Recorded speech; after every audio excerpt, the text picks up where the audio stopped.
Bueno, vamos a aprovechar esta instancia también para comentar otros temas interesantes, temas que a usted le pueden servir. Fíjese que Ronaldinho, el destacado futbolista brasileño, mostró sus nuevas encías y dientes que tuvo tras una operación. Este astro del Atlético Mineiro lució durante este miércoles su nueva dentadura durante un partido que se desarrolló en Brasil. Ahí vemos el cambio de este destacado futbolista brasileño luego de esta cirugía. Estamos justamente en el canal 24 horas con el doctor Cristian Venables, el cirujano maxilofacial de la Clínica Locurra, que nos va a contar un poco de este tipo de cirugías y otras que también son muy solicitadas por la gente, se conocen como cirugías ortognáticas. Ortognáticas. Pero hablando en un término más coloquial, es los conocidos como los cara de pájaro y los papiches. Cirugía de rostro en el fondo, cirugía de rostro. Doctor, ¿es muy común este tipo de cirugías en los pacientes? Y bueno, Ronaldinho dio en el clavo en hacérselo, o sea, el cambio es elocuente. Impresionante, sí. Cada vez son más frecuentes, o sea, hoy en día la gente consulta principalmente por un motivo de estética más que por un tema de función, lo cual nos ha llevado a nosotros a especializarnos cada vez más en temas estéticos. Y para cada caso hay muchas alternativas, no es una alternativa única que se puede hacer el paciente, hay alternativas que son más rápidas, como la que se hizo Ronaldinho, y hay alternativas que son más lentas, que podemos obtener el mismo resultado, pero que son más estables en el tiempo. Por ejemplo, en vez de hacerse, por ejemplo, carillas, coronas, fundas, que es lo que se hace, que es lo que se hizo este astro brasilero, podría haberse hecho un tratamiento de ortodoncia, es decir, enderezar las piezas dentarias y luego haber hecho un tratamiento de carilla que es mucho más estable en el tiempo. Ahora, como resultado estético, ambos funcionan perfectamente bien. ¿Cuál es el diagnóstico para un paciente como Ronaldinho? Porque es muy común también ver a señoras, por ejemplo, con una sonrisa o con una dentadura donde la encía se ve bastante. Eso es lo que tú diste en el clavo. Creo que el tema del diagnóstico es lo más importante. Cuando un paciente tiene un exceso de encía, va a depender de la cantidad de encía que ese paciente exponga para que nosotros lo llamemos exceso vertical de este paciente. Hay veces en que nosotros podemos hacer una simple disección de la encía, es decir, acortar la encía y alargar un poquito los dientes. Pero ¿qué pasa en esos pacientes que ya tienen los dientes grandes y que aún así tienen mucha encía? Yo no puedo cortar más encía y dejar dientes del tamaño de animales, es imposible, se vería muy antiestético. Entonces lo que nosotros ahí hacemos es cirugía ortognática, es decir, llevar los maxilares a una correcta posición. Es decir, cortamos el hueso por sobre las raíces de las piezas dentarias, ascendemos el maxilar y las piezas dentarias después podemos enderezarlas, hacer blanqueamientos láser, lo que el paciente quiera como estético. ¿Cuánto demora este tratamiento, doctor? La cirugía ortognática dura 3 horas en pabellón con anestesia general. La recuperación aproximadamente es de 3 semanas, es bastante rápido y el tratamiento es súper estable en el tiempo. ¿Y el valor aproximado? El valor aproximado de una cirugía... Digamos, sí. Cada uno tendrá su ISAPRE ahí, pero son cirugías costosas, eso me O sea, es que hay valores en el mercado que son absolutamente transversales. Yeah. Partimos en pacientes FONASA que, por ejemplo, en el hospital de Ipreca, donde hacemos esta cirugía, pacientes que pueden acceder a ella, estoy hablando solamente del equipo médico, desde valores cercanos a los 2 millones de pesos hasta 5, 6, hasta 8 millones de pesos de equipo médico. Perfecto. Estamos viendo fotografías también de algunos casos de pacientes suyos que han accedido también a ser retratados. ¿Nos puede explicar en detalle en qué consisten estas cirugías que usted hace, estas cirugías ortognáticas? Sí, por supuesto. Por ejemplo, ahí estamos viendo a Romy, que fue uno de los primeros pacientes que operamos en el hospital de Ipreca, y ese cambio que ella se ve ahí, nosotros también podríamos haber hecho un cambio solamente a nivel de encías y haber puesto fundas en ese paciente, pero ella, como era un paciente clase 2, es decir, que tenía todos sus tejidos perimandibulares más hacia atrás, ella era una paciente roncópata, que a futuro iba a ser una apnea del sueño seguro. Entonces lo que decidimos hacer al hacer un estudio cefalométrico de esta paciente, es decir, analizamos sus medidas del cráneo, sus medidas de la cara, nosotros decidimos hacer un adelantamiento del maxilar, un adelantamiento de la mandíbula, y esa paciente no tiene ningún tipo de injerto aloplástico u otro, solamente son sus huesos llevados a la posición correcta respecto a su cráneo, y eso nos da un resultado súper natural y súper estético para ella. O sea, ella cambió absolutamente y está muy contenta. Ella tenía el mentón Hacia atrás. Hacia atrás. Hacia atrás, exactamente. Y usted lo que hace es corregir Hacemos cortes en los huesos maxilares, cortes en el maxilar superior, cortes en la mandíbula y cortes en el mentón. Yeah. Y eso, obviamente, en un estudio previo a la cirugía, luego adelantamos todos estos tejidos para que el paciente quede lo más alineado posible. Y eso es unipersonal, es decir, cada paciente tiene un diagnóstico y un estudio personalizado. No existen medidas estándares, no llevo todos los pacientes a la misma medida. Se hace un estudio en cada paciente y luego en el pabellón nosotros adelantamos los maxilares con unos aparatos que nosotros ya tenemos previamente hechos, con las medidas hechas. O sea, nada es al azar en este tipo de cirugía. Claro, el caso de ella es con el mentón para atrás, pero también se da, y es muy común en nuestra población, que el mentón esté para adelante. Mandíbula adelante. Los conocidos como papiches, Papiche, para que la gente también vaya entendiendo. Usted también corrige ese tipo de... Exactamente. Bueno, la segunda paciente que aparece ahí es una paciente clase 3, donde nosotros hicimos un corte del maxilar superior, adelantamos el maxilar superior, un corte en la mandíbula y retrocedimos la mandíbula para tener una combinación perfecta. Porque no podemos en todos los pacientes solamente echar para atrás la mandíbula, porque eso obstruye la vía aérea. Entonces un paciente que tiene una buena vía aérea, donde está respirando, ventilando de una manera correcta, si a esa vía aérea la estrechamos, el paciente va a generar ronquido y tener un mal dormir. Y para nosotros eso es importantísimo, que el paciente tenga un confort y un descanso óptimo. Va relacionado el tema del descanso y la dentadura. Me están preguntando mucho a través del Twitter por el bruxismo.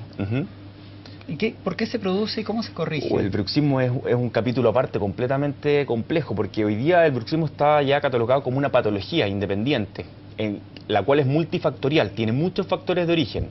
Factores principalmente neurológicos que parten desde una señal del cerebro que hace que el paciente haga un bruxismo excéntrica, es decir, que aprieta los dientes y que se conoce como clenching, o un bruxismo en excéntrica, esos pacientes que rechinan los dientes y que el acompañante al lado no puede dormir porque dice, oye, pero impresionante, estás rompiendo tus piezas dentarias.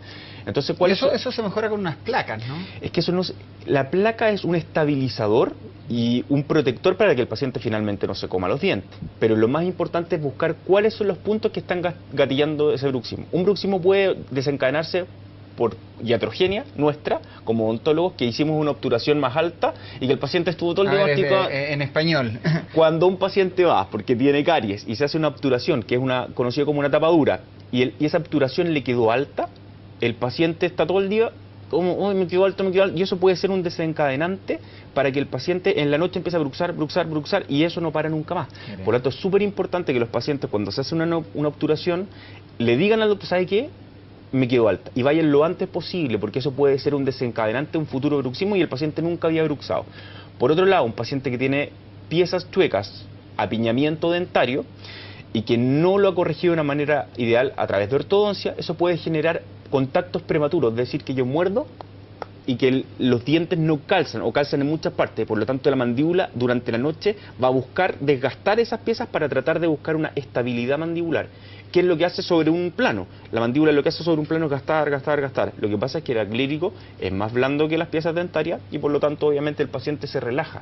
Pero no es porque en el fondo eso sea la cura de. La cura de es tratar de estabilizar las piezas dentarias, ordenar las piezas dentarias y que tenga múltiples contactos. Mire, me están preguntando también, voy a aprovechar aquí en el Twitter, el caso de una persona que cuando bosteza, dice, se le corre un poco la mandíbula. Yo había escuchado este caso también, es común.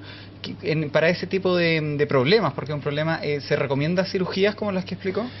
Es que depende de la magnitud y el grado de dislocación mandibular. O sea, si hay un paciente que constantemente se produce una dislocación mandibular, que generalmente son pacientes ya de más edad, o que tienen en el fondo una exageración del estiramiento de los ligamentos, existen cirugías para corregirlo que son bastante complejas, que es una técnica que se llama Miro, que uno desgasta los huesitos para que la mandíbula nunca se disloque, sino que pase y vuelva continuamente. Pero la idea es tratar de evitar la cirugía y al revés, entrenar la musculatura, porque la musculatura y los ligamentos son los que hacen que la mandíbula se frene. es igual que como estamos frenando como en un caballo. Por lo tanto, lo que hacemos es, a través de kinesiólogos, en un equipo multidisciplinario, entrenar esa musculatura para que la mandíbula se mantenga, pero depende de la edad del paciente y el grado se deriva de la dislocación. Sobre lo que usted explicaba recién de la mandíbula inferior hundida, Jorge le pregunta si es posible quedarse con solo 4 molares y 4 premolares para corregir esta mandíbula inferior hundida.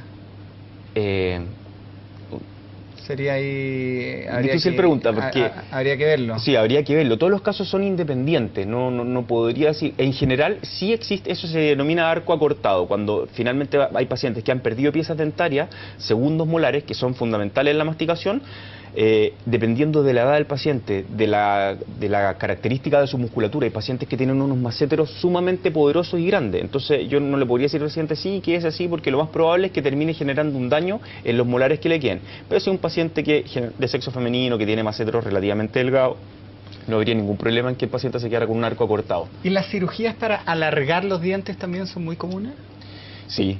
O sea, es que eso ya no entra, para alargar los dientes, eso no entra en un capítulo de cirugía, entra como un término cosmética odontológica, Ya. en el fondo, que se hacen o carillas o fundas o definitivamente coronas de porcelana, que pueden ser vitales, es decir, haciendo tratamiento de conducto de las piezas, o definitivamente vitales, es decir, ponemos anestesia, se tallan esas piezas dentarias y se instalan coronas de cerámica. Lo cierto es que se puede hacer de todo. No, o sea, hoy día de todo, podemos hacer un paciente... Bueno, si arreglaron a Ronaldinho, yo creo que se puede arreglar Sí. cualquiera. Lo último, doctor, para concluir y agradeciendo su tiempo a esta hora, consultan también, hay mucho interés en torno al blanqueamiento de dientes y a estas técnicas. ¿Cuáles se recomiendan? ¿Cuál es más efectiva? Hay un caballero que me dice ahí que él se hizo una y quedó con mucha sensibilidad. ¿Se van eliminando capas del diente? O sea, ¿no se pueden hacer tantas también? ¿Qué puede decir usted del blanqueamiento A dental? ver, el blanqueamiento es un capítulo también aparte que es bastante extenso porque hay muchas técnicas.